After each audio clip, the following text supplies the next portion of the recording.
And that penalty right there is death. 30 years of hard labor, nigga. Slavery. Enslaving your ass. Nigga don't even want to kill you. You know how bad it is?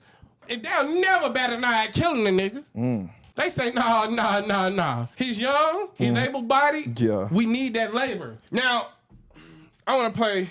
Hold on. Let's see if I have this clip. Because y'all niggas out here playing with these white people and y'all think this shit a game. I actually think it's time for niggas to withdraw in a real way. Because this shit rigged, bruh. Like, this shit ain't in the favor of niggas. Niggas gonna have to figure out a plan of how to move forward in this country because... Let me just play this.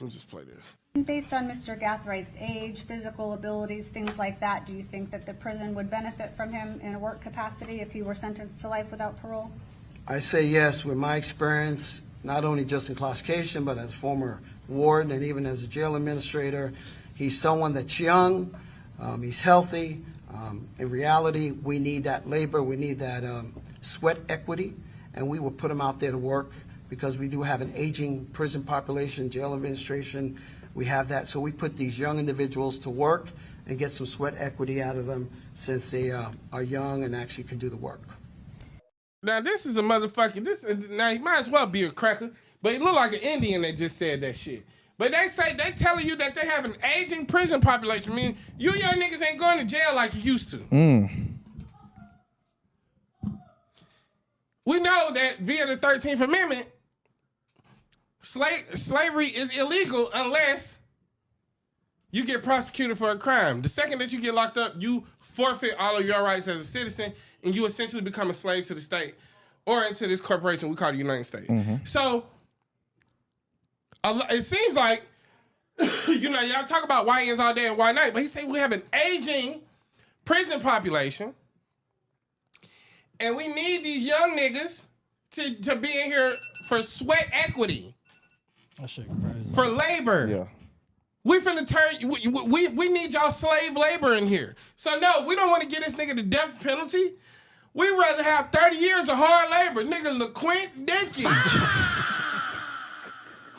Come on, Jay. You gonna be in that bitch turning big rocks to little rocks. to little rocks. Yeah.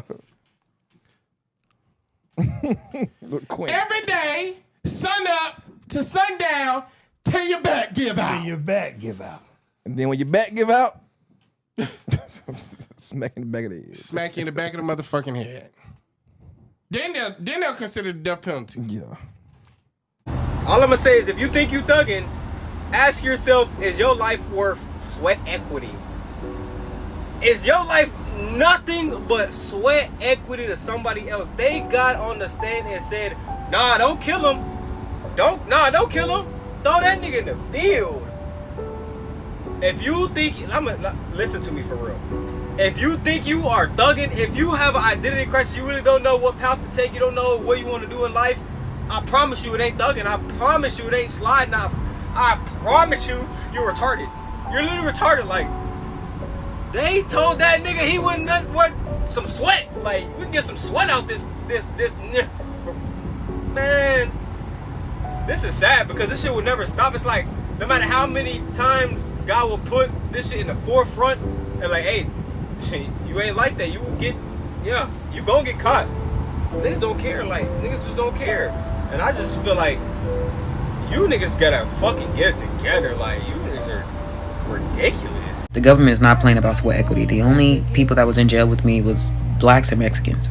Blacks and Spanish. Sweat equity is a judicial economic goal to force black and brown people back into a position of unpaid servitude. And if you were at these courts, you would see the discrimination on how they press charges and how sentencings go. The only whites was dope fiends, was smokers. Even in my court, you would see white dudes with the same charges as you make bail, and the judge be like, alright, and then you would see a black or a brown walk up and they could be like, I'm revoking your bail. It was very specific who they want. Now the white man is interested in the black man only to the extent that the black man is of use to him. He's someone that's young, he's healthy. In reality, we need that labor, we need that sweat equity, and we will put him out there to work. The white man doesn't want to lose somebody to be supreme over. He wants to keep the black man where he can be watched and held back. get some sweat equity out of them since they are young and actually can do the work.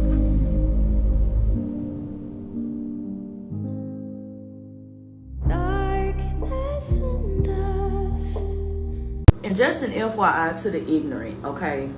When we are having conversations about the prison pipeline and the things that these people are able to get away with in reference to prisoners and etc., I need y'all to understand that a lot of the time, sometimes the prison system would test the public with exposing little by little of the things that actually do happen behind those fucking prisons to see just how much of the shit that y'all are willing to accept before they make a lot of things more public, okay? And what I mean by that, it has always been a known thing that here in the South, especially like Louisiana, Mississippi, and I don't know if any other areas of the South have this sort of thing too.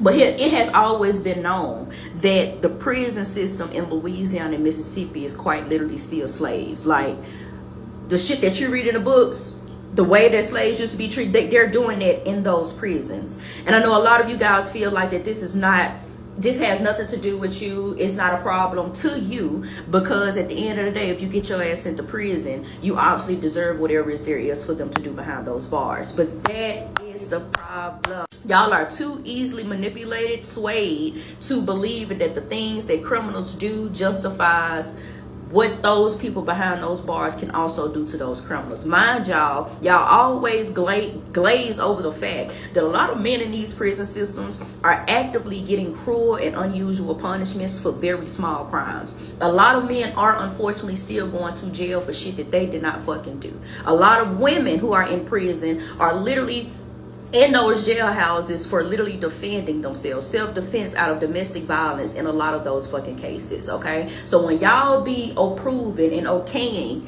the shit that those people can do to those prisoners, I want y'all to understand that when they expose specific abuse that they're doing, they are trying to see how far they can go before they actively do it to the public. So that entire conversation with the Julio Folia, we heard the folks talking about sweat equity. They are adamantly trying to normalize the languages and the things that they have already been doing for decades behind those prisons to now expose it to the public, because eventually when your 9 to 5 start implementing that same sweat equity into your policies and protocols at your job, don't get online screaming and complaining and being upset that they are now in so many words trying to excuse a lot of shit that can be seen as slave labor, because you adamantly had the cognitive dissonance to agree when they first came out whistleblowing the shit that they was doing behind prison cells. You was agreeing to that shit. Now that you are now a modern day slave to the same sweat equity that they said in their court system, don't be upset, because a lot of people have already told y'all too many times to count that a lot of shit that happens in those prison systems is not only not productive, nor is it helping anybody, but prison systems should have always been a rehabilitation system. That's what prison systems should have been for. That's what prison systems should have been designed and created for. At least in other countries, that's how they typically kind of utilize their prison systems. Not saying all, but there are specific prison systems in different countries that have done this rehabilitation route and have shown extreme success rates in reference to prisoners being able to be back into their society. But see, here in America, they have programmed and quite literally indoctrinated you into believing that every person that go behind those prison bars deserve to be raped. They deserve to be tortured. They deserve to be isolated. They deserve to be in solitary confinement for years and years until they are now in a specific mental health state to where they damn near don't even know what day it is, who they are, and if they were to hit the light of day, they would literally have a heart attack and die off the basis of the light alone from shock. So I say all of my 4 minutes to say that a lot of shit that y'all are agreeing of and approving the prison system to do upon other citizens, whether you know the background record or not, I want you to understand they're going to then start maneuvering the same system that you agreed upon into everyday other people's lives who works 9 to 5s, who probably just regular entrepreneurs. They're going to start migrating that to the public soon. So don't say that these conversations weren't being had, and don't say that you wasn't informed, at least in a very lamer terms way of being informed, to see how they hint at shit like this until it publicly get exposed and then they start implementing it elsewhere. That's it, that's all.